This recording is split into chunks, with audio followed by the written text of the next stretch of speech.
गोलगप्पे वाला, चाट पापड़ी, बल्ला चाट, माँ माँ गोलगप्पे गोलगप्पे वाला आ गया, वाला। गोलगप्पे वाला आ गया।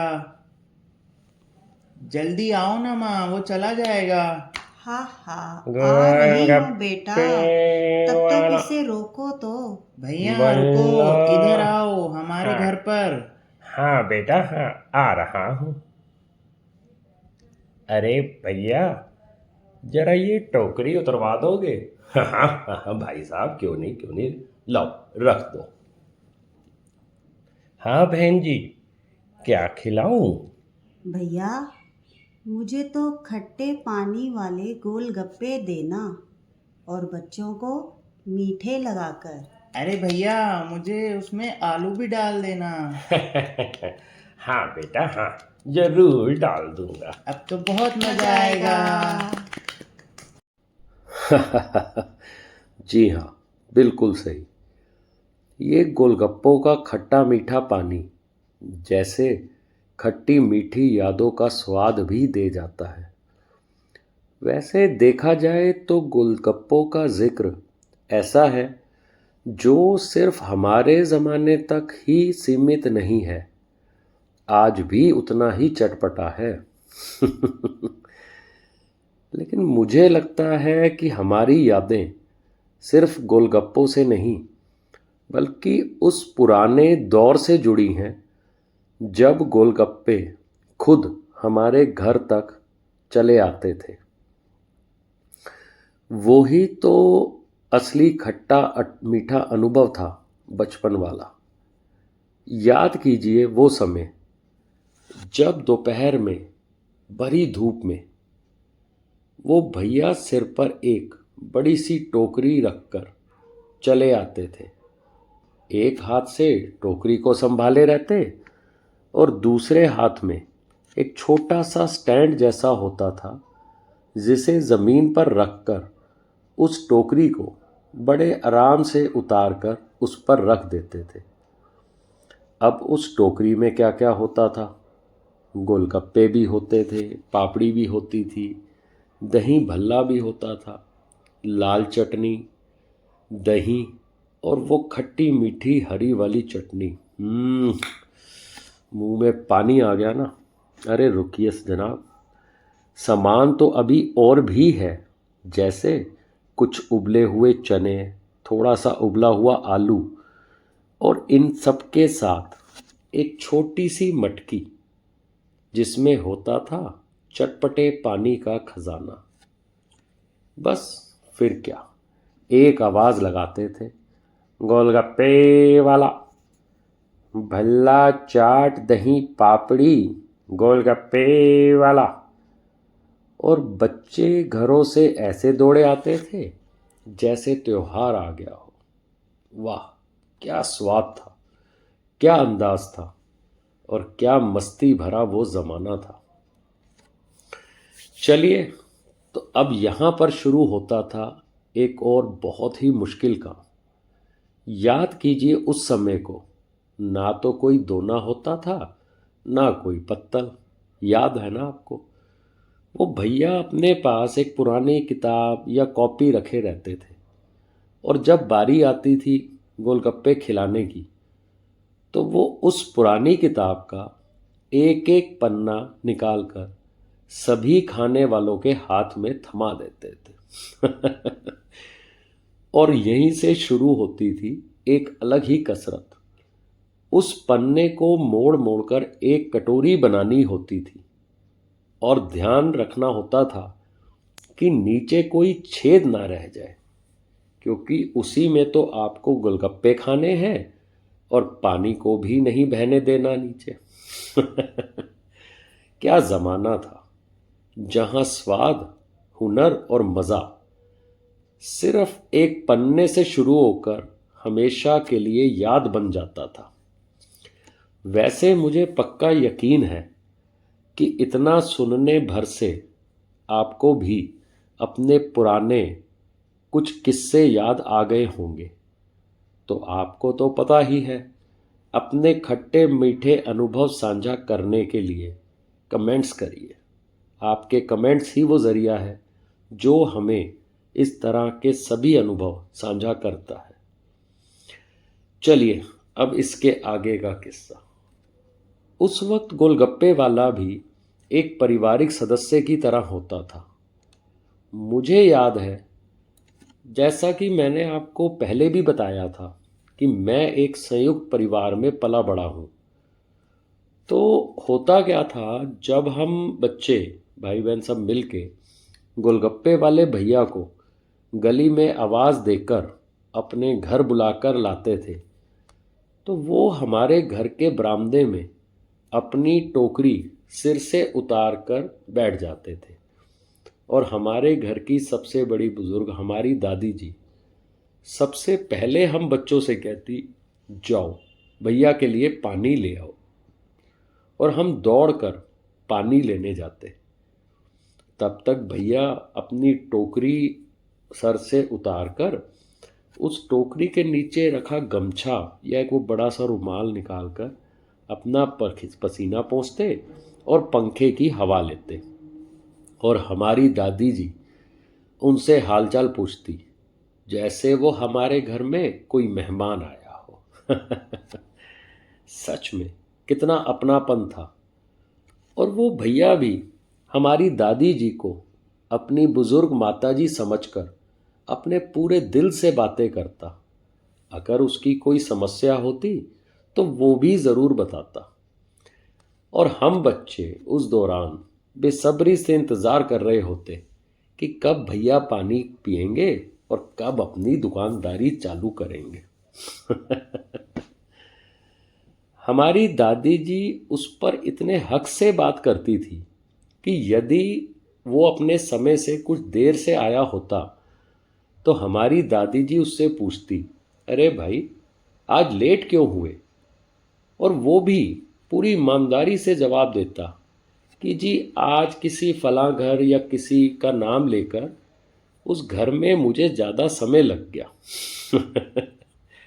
खैर, सवाल जवाब और उनकी इस बातचीत के बीच हम जो बच्चे आसपास बैठे होते थे, हम सारे बच्चे उस टोकरी को ही निहारते रहते थे कि कब प्रोग्राम शुरू होगा और कब गोलगप्पे और कुछ चटपटा खाने को मिलेगा। तभी फाइनली वो हमारी दादी जी की आवाज़ आती, चल ब्रिजमोहन, बच्चों को खिला वो मीठे पानी वाले गोलगप्पे। और हम सब बच्चे लाइन लगाकर बैठ जाते गोलगप्पों का मज़ा लेने के लिए। अब यहाँ आपको एक बात और याद दिला दूँ। आपको तो याद ही होगा, पुरानी टोकरी में एक छोटी मटकी में ही पानी होता था। आजकल तो इतनी तरह का पानी होता है कि समझ ही नहीं आता कि किसका स्वाद कौन सा है। और उस समय एक मटकी में एक ही तरह का पानी होता था। बच्चों को मीठा पानी चाहिए होता तो लाल वाली मीठी चटनी या यूं कहूँ मीठी सौंठ गोलगप्पों पर लगाई, हो गया पानी मीठा। और जब बड़ों की बारी आती तो हरी चटपटी चटनी के साथ वही पानी, हो गए चटपटे पानी वाले गोलगप्पे तैयार। बहुत सादा वक्त था वो वाला। बड़ा परिवार होने की वजह से हमारे घर में गोलगप्पे भी सभी खूब खाते थे और सब उसका पानी भी चटखारे लेके पीते थे। वो भैया किसी को कुछ मना नहीं करते थे, कोई कितनी भी बारी पानी मांगे। और यदि उनका पानी ख़त्म हो जाए तो हमारे घर से ही साफ पानी लेकर और उसमें अपने मसाले डालकर कुछ ही समय में दोबारा पानी तैयार। वैसे मैंने अपनी पूरी बातचीत में हर बार जिसके लिए गोलगप्पे शब्द इस्तेमाल किया है उसके कुछ और भी नाम हैं, जैसे पानी पूरी, पुचका, पानी के बताशे, गुपचुप, पिचका, गुपचुपा। और शायद आप में से कुछ लोग इसे किसी और नाम से भी बुलाते होंगे, तो ज़रूर कमेंट करके बताइएगा कि आप अपने शहर या गांव में इसे क्या कहते थे, पुराने समय में या आज के समय में भी। हमें इंतज़ार रहेगा आपके मज़ेदार जवाबों का, क्योंकि नाम बदल सकते हैं लेकिन स्वाद नहीं। वैसे आपके कमेंट्स का स्वाद दिन प्रतिदिन बढ़ता ही जा रहा है, चटपटा, मज़ेदार और यादों से भरपूर। मेरे पिछले ब्लॉग बायोस्कोप हर खिड़की में कहानी को इतना स्नेह, इतना प्रेम देने के लिए हृदय से विशेष धन्यवाद। आयशा मल्होत्रा जी, आपके कमेंट से जितना मैं समझ पाया हूँ, आपने वो पुराना वक्त शायद जिया नहीं, लेकिन आज हमारे इस परिवार से जुड़कर उन अनुभवों को महसूस कर रही हैं और उन्हें मिस भी कर रही हैं। यही तो रिश्तों की मिठास है, जो समय भले ना मिला हो मगर भावनाएं अब भी वैसी ही हैं। संगीता सिंह जी, धन्यवाद। लगता है आपने भी बायोस्कोप में हर बार वही पुराना गाना, वही हीरो, वही फिल्म देखी है, पर मज़ा भी तो उसी में था ना। हर बार एक ही सीन देखकर भी दिल बच्चा सा खुश हो जाता था, और शायद वही जादू आज भी हमारे चेहरों पर मुस्कान ले आता है। पुराने दिन, वही मज़ा बार बार। मीना सिंगला जी, सच कहूँ तो 12 मन की धोबन सुनते ही मन जैसे पुरानी गलियों में लौट जाता है। इतना अनोखा और देसी नाम, जिसको सुनकर ही बायोस्कोप की घंटी और तस्वीरें याद आ जाती हैं।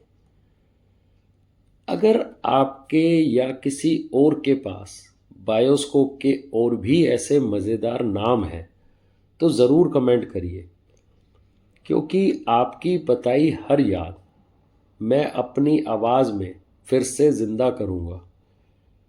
चलो मिलकर पुराने वक्त की उस दुनिया को फिर से देख डालते हैं, इस बार यादों के बायोस्कोप से।